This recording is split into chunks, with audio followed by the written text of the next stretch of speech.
Going to go live in 3, 2, 1. Talking live now. Start recording.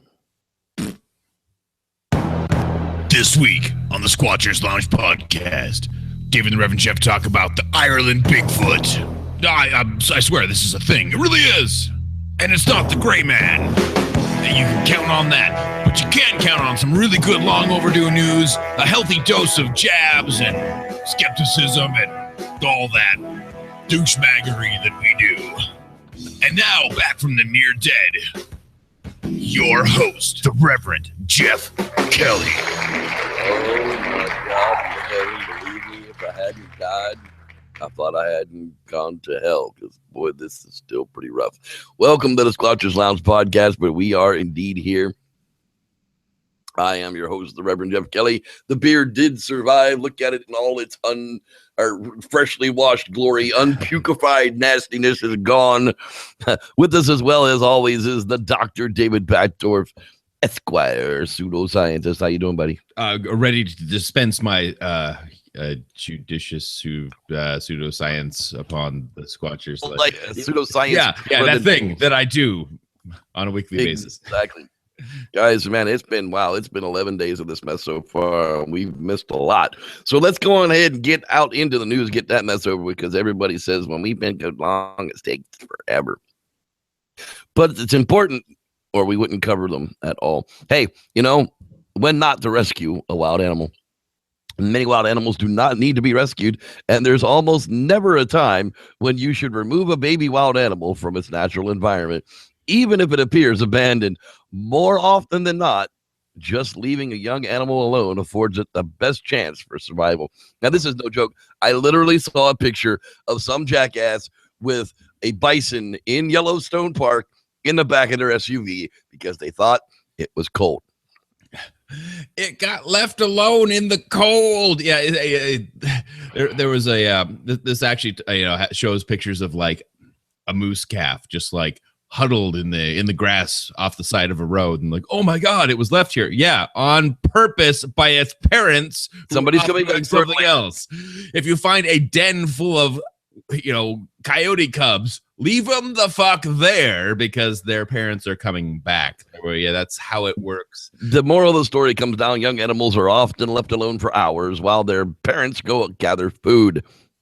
They are being tended by their parents in ways best for their survival and appropriate for that species, ensuring that they retain natural wild behaviors. It is normal and typical for a deer fawn to be left alone, hiding in a bed. It's also common for young birds to leave the nest before fully feathered or flighted ready. They'll be fed on the ground for a day or two before the parents until they are able to fly. Careful observation before distressing and collecting these animals should help you make a correct decision whether or not they're truly orphaned. So if you want to take that baby deer home, if you really want to say that baby deer is orphaned, you better be willing to lay in that field for 3 days and make sure its parents don't come back. Yeah, pretty much. If you're not willing to do that, leave it the F alone. Yeah, and more times than not, we don't give animals the credit for being the parents that they know that they have to be. Seabirds fly out for tens of miles to go in search of food to bring back to their chicks. Are they abandoned? No, they're nested. So very important. If you see baby animals out there, do not scoop them up, especially if they're a bear, because the bear does not leave their baby for very long. Exactly. Hunters understand when you take an animal, sometimes there'll be a baby left behind. And, it's a real moral thing, whether or not you take the baby too. I mean, sometimes they're just so young that they're just not going to survive, and there's no other choice out there. But that doesn't happen very often. And 99% of the time, if you find a baby out there, leave it alone. It's not yours. All right, moving along. Neanderthals built complex underground structures 176,000 years ago, and no one knows why. Of course we know why. They were bored like the rest of us. It's the only reason we build complex crap. God, my parents never let me get out of this cave. I know. It's like, God, man, I'm going to invent electricity if you keep me in here longer. Yeah, seriously. 176,000 years ago. Isn't that something like 80,000 years prior to the human species, like the modern human. Deep inside a dark underground cave, 50 kilometers from the city of Toulouse, France. Yeah, when Toulouse. When Neanderthals were kicking it with Homo antecessor, we had, like no Homo sapiens. They were building complex structures in caves underground. Ancient structures crafted from stalagmites. The find forces us to rethink our assumptions about these archaic humans because they appear to have built is far beyond anything we thought they were capable of. I mean, basically, we're always the egotistical assholes. We want to make Neanderthals out to be just the most dumbest things on the friggin' earth because they weren't us. However, they were us. They just weren't quite us. They were a lot of us, and the only thing that makes you better is by competing against yourself. We outcompeted them. Okay, so we won, but that doesn't make them morons. Yeah. Well, but we couldn't have won without them. They were an important part of our our global dominance, if you will. So maybe they were the assholes that allowed us to spread all over the place. But so I pets, and then we took over. Yeah. So but what is really cool about this, like I say, this predates modern Homo sapiens, so you can't say, oh well, they took the technology from the Homo sapiens of the time. No, they took the dildo technology from the Homo sapiens. Not because we didn't exist yet. So this is really cool. They took these giant dick structures and made giant underground dwellings with them because of Homo sapiens. No, they did not. So yeah, very, very cool stuff. I need to read more about this, and hopefully more comes out. That's not just a science alert, but the science alert works for the your tip off to go look for the publication. Exactly. Publications. All right, let's move right along on this one here. These campers were woken up by lions licking rainwater off their tent. Ain't that a Sasquatch? No, that's not a Sasquatch, but holy crap. Yeah, dude, seriously, that would scare the living. I'm not a fan of sleeping in lion territory as it is. Yeah, I'm not a fan of sleeping in bear territory, but like a bear, licking the outside of my tent would be one thing. I'll smack in the face. I'll smack a bear right in the face for licking water off my tent. But a lion, I don't think I'm putting knuckles down on a lion face because they are. What is this 200-pound lion drink in the woods?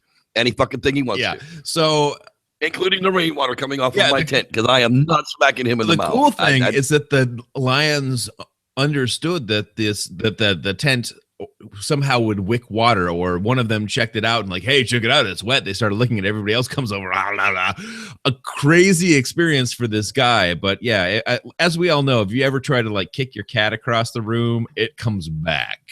And it usually wants to eat whatever kicked it. Yeah. Your dog will go cower in the corner and whatever, but the cat will come back at you, and that's definitely not the right thing to do if a cat comes and licks your tent.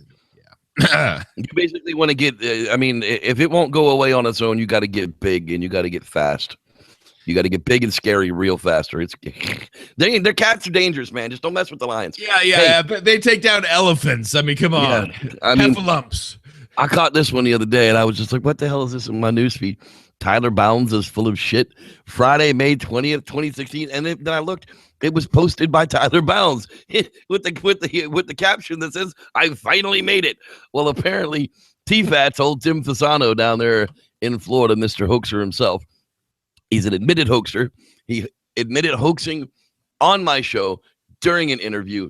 Just search for Tim Fasano. It's right here on my channel. I've left it up all these years. It's got like 900 views on it. I mean, nobody really cares, but he definitely admits to hoaxing directly in that show. Apparently, he's got some kind of a hard-on for Tyler Bounds right now. And he's made some seriously bad claims. He said that he planted the prints in the Georgia episode. Also, that he lied about hitting a Bigfoot in season 1 with the van when nobody else was with him. And unless you've got some damn evidence that he did these things, T-Pats, you might want to check yourself before you get wrecked. Yeah, that's I think we can all make since you printed it, it's libel. Yeah, it's not slander because you say it's slander, but if you print it, it's libel. So You printed it, bro, and that's pretty dangerous. Well, the great thing about Tyler Bounds, and I actually have gotten to meeting him on one good occasion where we had some back and forth. But the cool thing about Tyler Bounds is he legitimately just does not give a fuck. No, not at all. He's just like, yay, me. That's all right. T-Fats, good for you. All right, let's move the hell off of that one.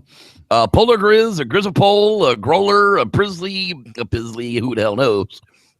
Experts say a rare grizzly polar bear hybrid shot in Nunavut. I've seen this a few times when we talk about this crossover of bears, especially during the whole Sykes fake polar bear trying to get into the Bigfoot world thing with an unknown Yeti with bear. What the hell is it? But anyhow, this is more of a problem of grizzly bears or polar bears migrating to grizzly bears more so than grizzly bears migrating to polar bears. Am I correct there? The polar bears are being forced inland more because of food.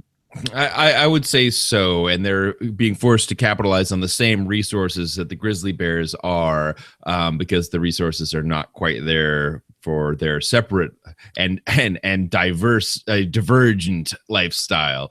And yes, something like this, you must kill it. You don't want this to breed and continue because you can't predict the behavior of a hybrid species. And I have a hybrid in my house that is half ruby macaw and half scarlet macaw.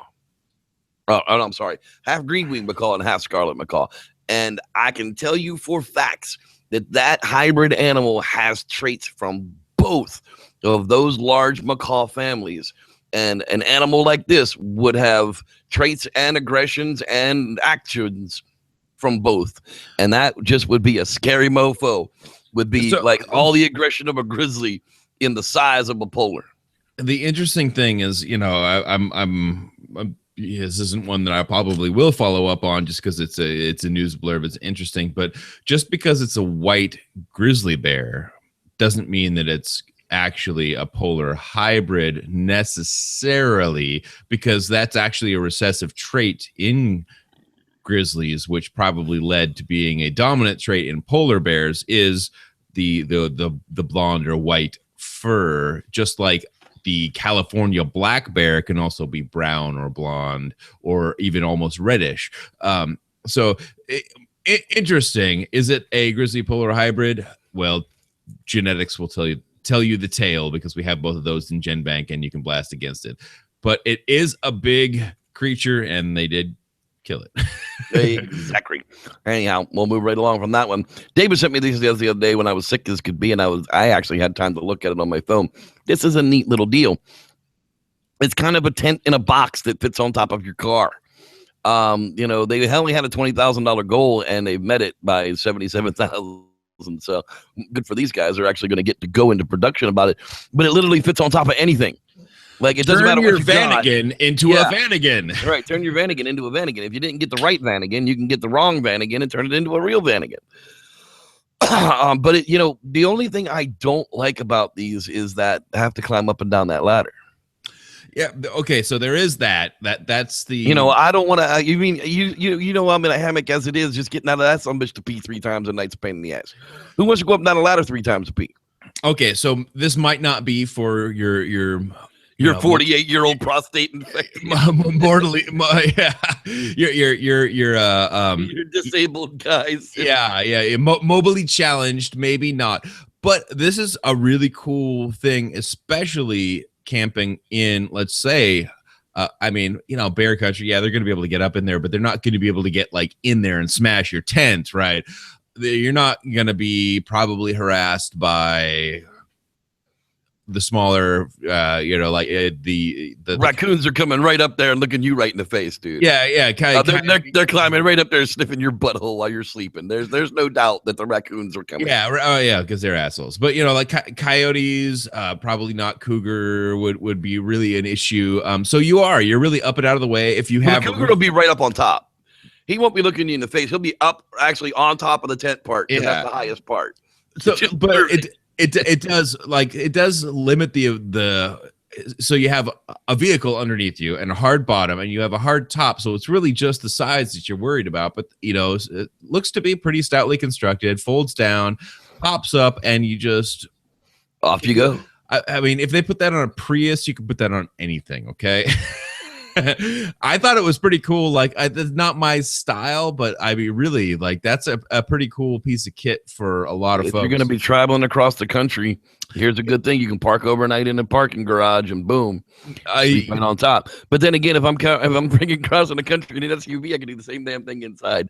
So, whatever. Check it out, little kids inside. But your kids inside on top of the car. I mean, I'm just waiting for like for these to be recalled because some asshole tries to drive down the road like this. Put it up with his kids in there. Yeah. Oh God, don't do that. All right, here's something we've covered before: the dangers of habituation in Sasquatch research. That's right.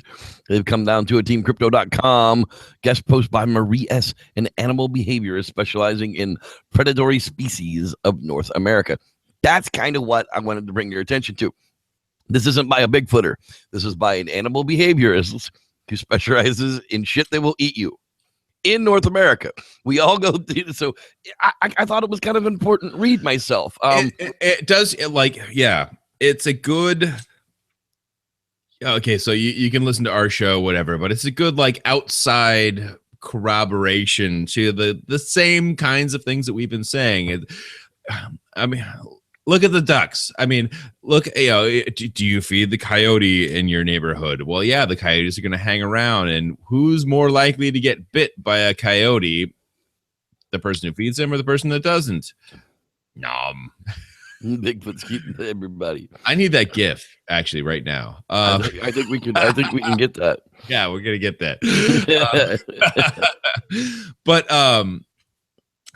Really important stuff.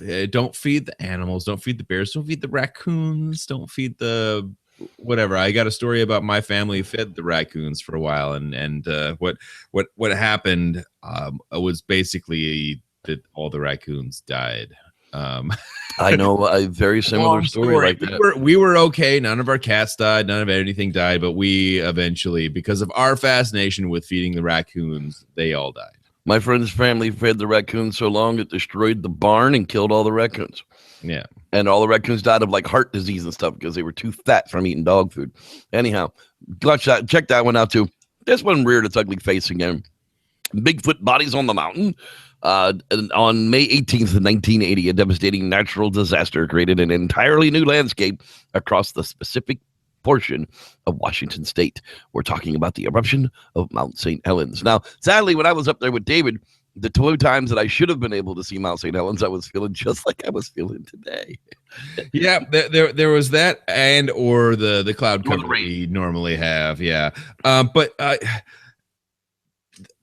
this is probably brought up because of the anniversary of the May 18th anniversary, of course, and they've been talking about pressure building, blah blah blah blah blah. It's more likely that there's other places that are more likely to blow the Mount St. Helens because it's already released a lot of that pressure and in like Yellowstone, the super volcano that everyone's waiting for, that's way overdue, but nobody wants to talk about. Well, I would, way overdue. Hey, that thing will go off anytime now in the next 20 or 30,000 years. Yeah. We could all worry about that. We could also worry about a comet destroying our planet, or we could also worry about our planet just imploding or just worry about how the media is hiding Narubi hiding behind the behind the moon. It's right over there. I see it every night.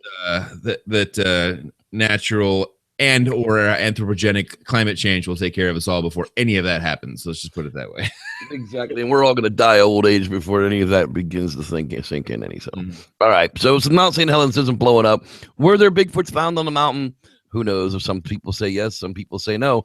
I believe there's a Bigfoot campfire story about that somewhere in the archives. Yes. And I will just say for sure that there wasn't much left on that mountain, let alone Bigfoots after it. Right. It took a long time for there to be anything come back on that mountain. Paleocatologist.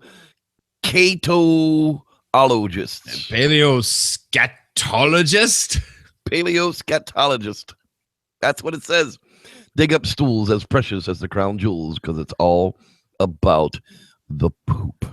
I mean, we say this over and over again, but when you go out and you go into an archaeological dig, one of the most important places they try to find are the latrines, are the bathrooms, are the toilets, because it tells them so much about how the people lived, not that just that people lived there.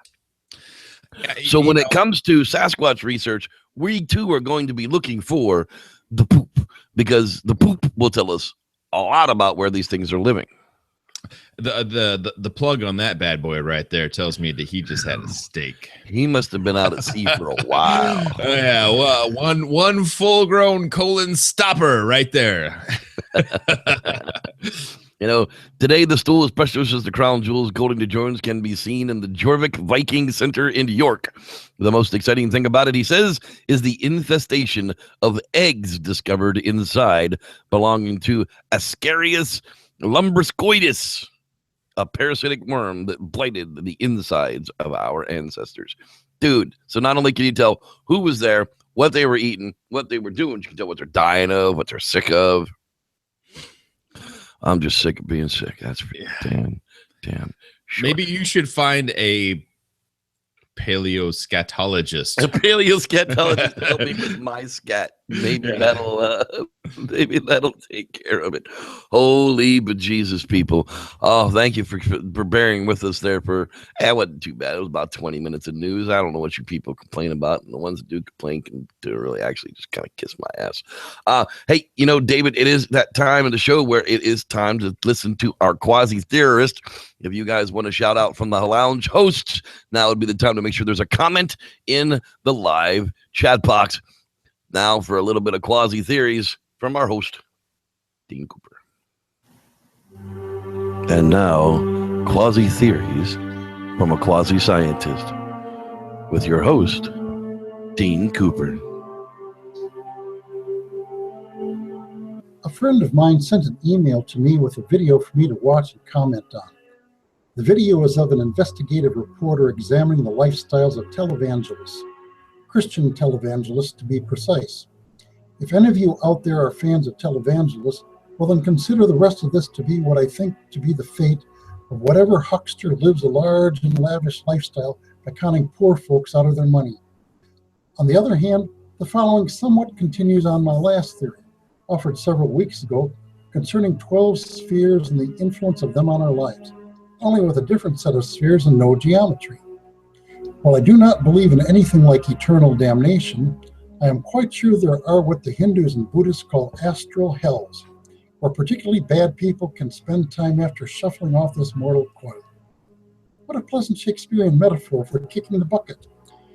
The astral world, which in Sanskrit is called anda and means sphere, is a higher order sphere than our earth. It is where our lower emotions and desires originate. There's way more to the astral world than that. That's all you need to know for now. That it is a real thing is illustrated, I believe, by all those itsy-bitsy particles experimental nuclear physicists detect popping out of nowhere and then popping back to nowhere. They're popping in and out of the astral plane. When stripped of the physical body at death, the conscious attention of yourself moves into your astral body. You are technically always in your astral body, but your attention is focused on your physical body. It actually dampens down the intensity of our desires and emotions. Those who are consumed by lust for physical things, money, food, sex, or what have you, build up an immense sort of force that then burns in them intensely when they pass over, because they are unable to satisfy those physical passions. The force eventually exhausts itself and they move upwards to a somewhat higher sphere until they reincarnate. Hopefully the experience of burning in an astral hell purifies the hucksters enough that they won't pull the same bullshit in their next life. They will, of course, owe great wads of compensatory karma to all those they duped. They won't remember what they did here or what happened when they died, but these sort of seed impressions of it remain with their spirit. The general structure of a reincarnating being is body, soul, and spirit, or sarke, psyche, and pneuma in Greek. That's pneuma as a pneumatic or pneumonia. You die from the body, then die from the soul, but the karmic impressions are remembered or stored in the pneuma or spirit. When you reincarnate, a new psyche or soul is made, which then receives a new sarke or physical body. So you don't normally remember past lives. New soul and body combos are made based on your previous screw-ups and or good deeds, as per the spec sheet for your new incarnation. The specifications whereof are worked out between you and the Norns, the three goddesses who wove the threads of fate for the Old Norse peoples, the three Morai, the weaver goddesses of ancient Greece, who wove the cloth of your destiny, or the Karma Devas of Hinduism, who do pretty much the same thing. Once again, it's that simple. This has been Dean Cooper, quasi-scientist, enlightening you with my quasi theory of the week. You may read the text of this on my blog at bydean.com. That's BHAIDIN.com. Well, thank you very much, Mr. Dean Cooper, talking about some hucksters. That's right. Now it's time for the weekly Camping Tips for Stupids. Camping Tips for Stupids. Tip number 13. Fire hot. Fire cook food. Fire keep ook warm and alive. Fire make fart explode. Fire take Todd from us. Yes, fire is pretty important during survival situations. So pack tools to help you create campfires so you don't look stupid and super uncool. And for survival. Ferro rods, or more scientifically, ferrorecerium, is a man-made metallic material that produces hot sparks and shit. All you need is any back spine of a knife or piece of metal with a crisp 90-degree angle, and your rod is a tiny little dragon casting fire onto the centers of the tiny little European village. Roar. Isn't it cute?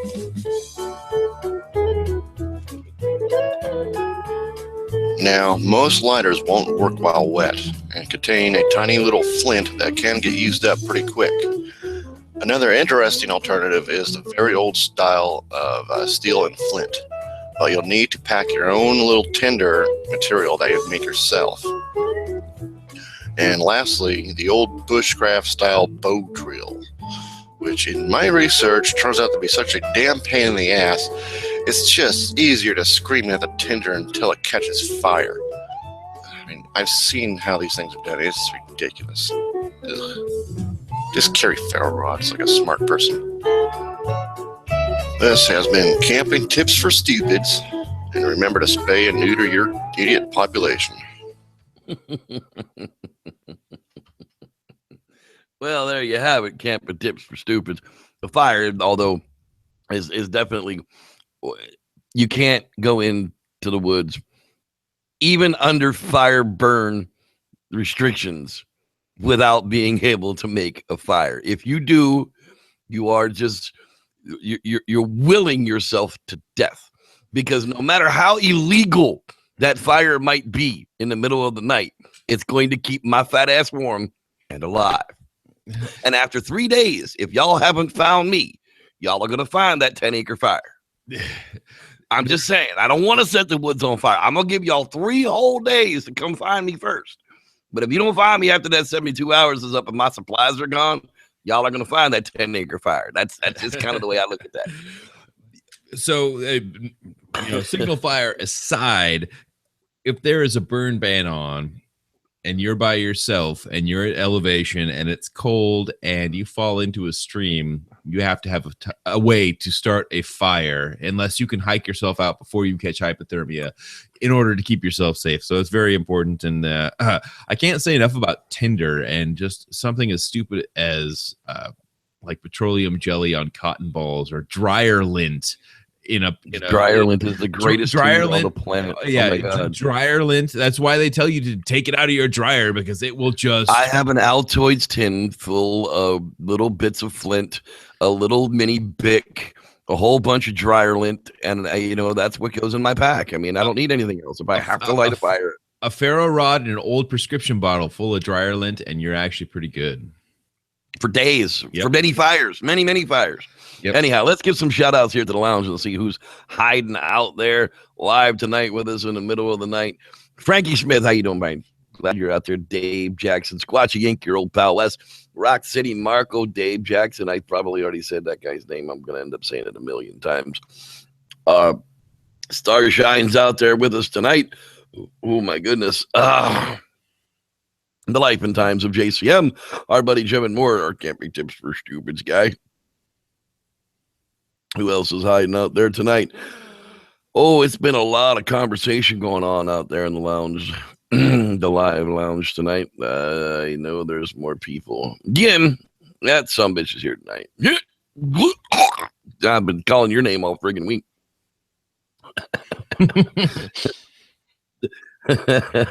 Oh, that was a bad joke, but sometimes. Who is that? Kyle Murrow. How you doing, man? Glad you could join us tonight. Cameron Young has joined us as well. Glad you brought yourself back into the lounge tonight while we're getting things started back up. Holiday weekend's coming. Be a whole lot of fun to be had. I hope to God I'm recovered. Jason Gerd, how you doing, man? Yeah, Fasano can suck it. It's kind of the way. Never mind. We won't get into that right now. It's nobody's business. Sorry. Who else was hiding out there tonight? I know there's got to be more people that I'm missing, but if I'm missing you, shit, I'm just so far under the weather. Dean Cooper, I know you're out there. I didn't say you yet. Yeah, I just did. I just saw Yeti's uncle. I'm glad you're out there in podcast land too, and that is finally the end of that crap. Hey, David, did you know that there are actually Bigfoot in friggin' Ireland? I did not know this. Actually. I did not know that either, but apparently it's 100% true. Here is apparently these are Bigfoot wildman sightings in Ireland, in around the wild countries of Ireland. And I started looking into them. And to be honest with you, they're like in national park areas. They're in dense mountainous types of areas out there. So I figured we would kind of take a look at this thing. There is even the IWRO, the Irish Wildman Research Organization, on Facebook. I mean, I really seriously, I didn't know where to really take, Bigfoot in Ireland. And they still are looking at the stuff that's happened over here as a creature of basis. But, can you give us a little bit of background about how something might make it to Ireland? Oh, quite possibly. So, here we are back in the world, and in between the UK and Ireland is this Irish Sea.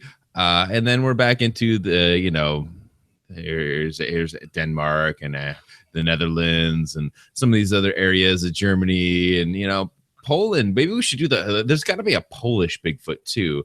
We'll dig that one out next time. Norway, all these places here. Let's get back to north here so we can really see this. And there's this green belt, this super Himalayan dry area down here. We always talk about this is where are we going to find the Bigfoot? Okay, we're going to find it in these green areas, these mountain areas. But one of the things that we have to really remember truly is that during periods of low sea times, during periods of high glaciation, yes, we're going to have a lot more ice sheets and glaciers, which are passable. That's how we traveled from Asia to North America. And some people would say from here through here, it depends on what you're talking about. But if you look at the continental shelf that goes, from France up around the Isles and in through Norway, this is an area that, probably, we probably didn't have the English Channel. We probably didn't have the Irish Sea. This was probably the Irish Valley. The Isle of Man would have been a mountain in the middle of this valley, right? So this is very important, and that's why the seafloor and studying that in context of this is important. Now, whether or not what we're talking about here is a relic story like we're talking about in all these other places, because unlike North America and the Pacific Northwest and all of these uninhabited areas, there's a lot of sheep out here. Yeah, that's a fact. And we're not talking about woo Bigfooters. We're talking about actual sheep.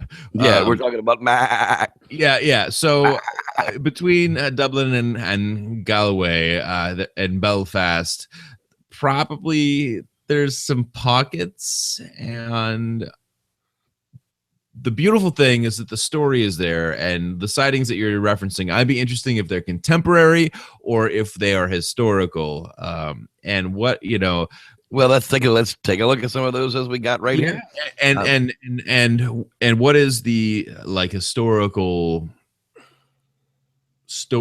what are the stories? What is the mythology behind that in Ireland? And could it be espoused as something else? Those are always the things I love to look at. And this was just posted January 24th of this year, 2016. 2 people claimed they saw an ape-like creature in a small wooded area of Northern Ireland. Carolyn Breen, a 63-year-old woman working as a pet sitter in Glenwary, told Cryptozoology News she and her husband were walking some of the local dogs in Ballybully Forest when the alleged beast showed up. We approached a small patch of dead trees one day when we caught sight of something crouched behind the bushes. We thought at first it was a human, but as it raised its head in the air, we saw it. The dogs got agitated, she added, about the summer of 1998 encounter. So 1998 is when that encounter would have taken place. Breen says her husband walked towards the creature and it again began growling at him. I told him to step back, but he thought it was a chimpanzee or something. He got closer to within 15 feet or so, and that's when it reared up on its legs. It was very tall, and it was carrying a big stick. Now, that's important because very rarely do we hear of Bigfoot encounters carrying anything but themselves. But the stick is we talked about the wood woes and the from the UK, the trolls from Norway, and right, exactly. Yeah, the stick is an important thing, and it's probably meant to be a metaphor. But the funny part is the metaphor makes it into the sighting report. So that's a really interesting thing. The purported creature then reportedly smashed the stick against the tree and took off at high speed.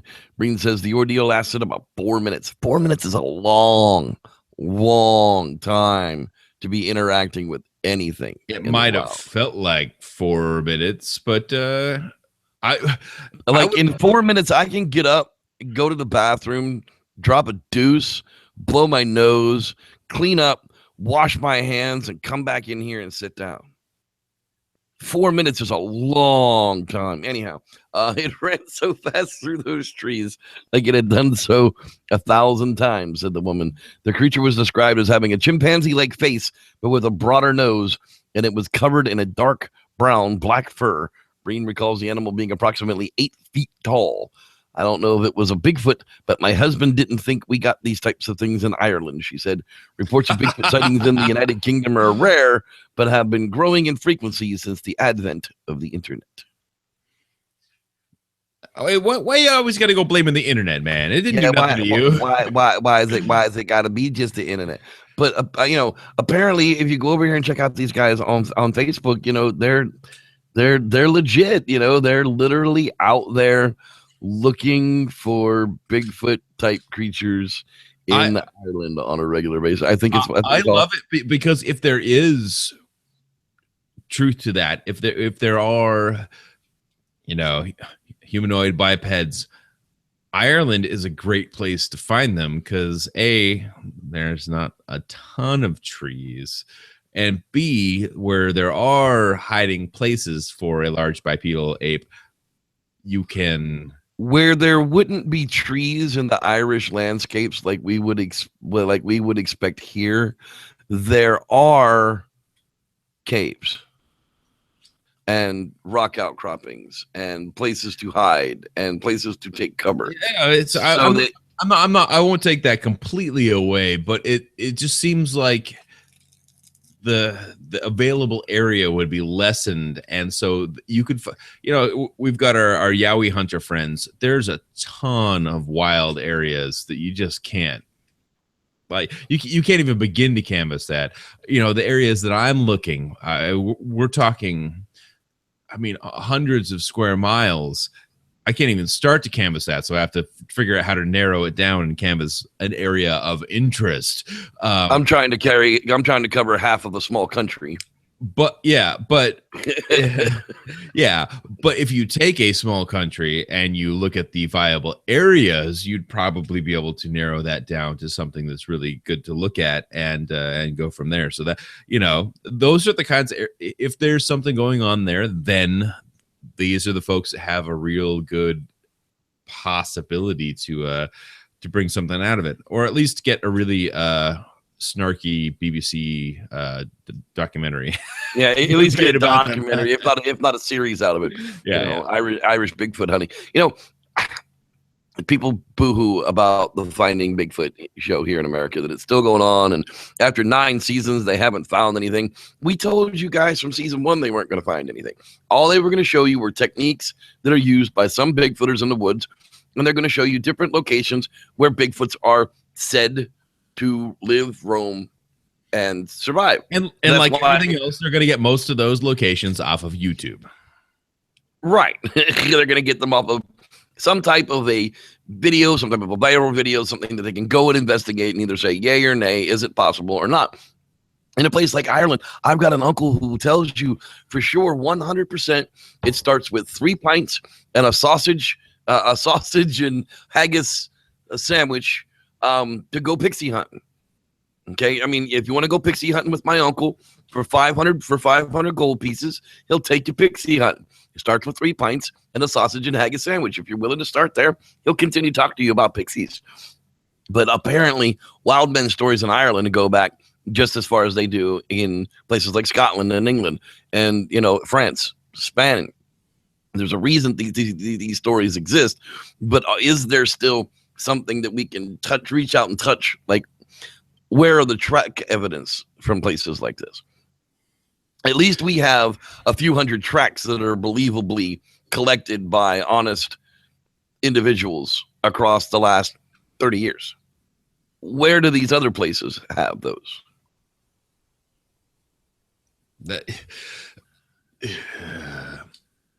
I'm sure they're there, but also what you have to do is look at the substrate and look at what kind of and I have a vision of Ireland, which is probably not fair, which is probably a lot more of the spongy grasslands and peat bogs, and you can't really expect there to be tracks there. I've taken a lot of my videos down, but I did a video where I went up to a shoreline area where I was sure I was going to see deer tracks. I was going to see all sorts of stuff, and I pushed on it, and it just sprang right back. And I pushed on it with a stick, and it sprung right back. And that, mossy, grassy substrates are just never going to give you what you want. I kind of agree, 100%. Well, that's going to do for a weekend edition of the Squatchers Lounge podcast. I was glad we were able to get it in the can for the holiday, at least. Be safe out there. If you guys are going out in the woods this weekend, don't go alone. Don't go unarmed. Don't go unsupplied. Those are the 3 best tips I can give you if you're going out into the woods this weekend. And make the fire.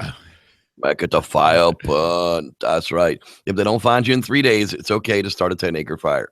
It really is. Sorry, but your life is more important than those 10 acres. But try and keep it small. Anyhow, thanks everybody out there for watching. For the host, for your co-host over here, the Dr. David Batdorf, Esquire, pseudoscientist, accredited guy over there, Esquire. Yeah, that guy. I'm Reverend Jeff, and we say thanks for watching. May the Squatch be with you. Come join us in the lounge.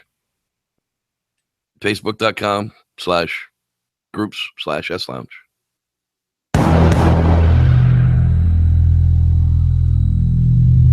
Bigfoot attacks family in Arizona. Boy Scout still missing. 10,000 views in the first month. Thanks, man. Keep going. More good ones like that to come. Don't know what happened.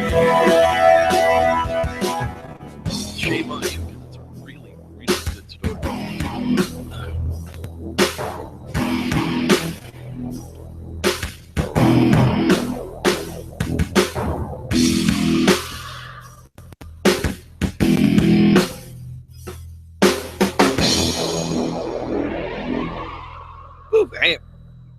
to be.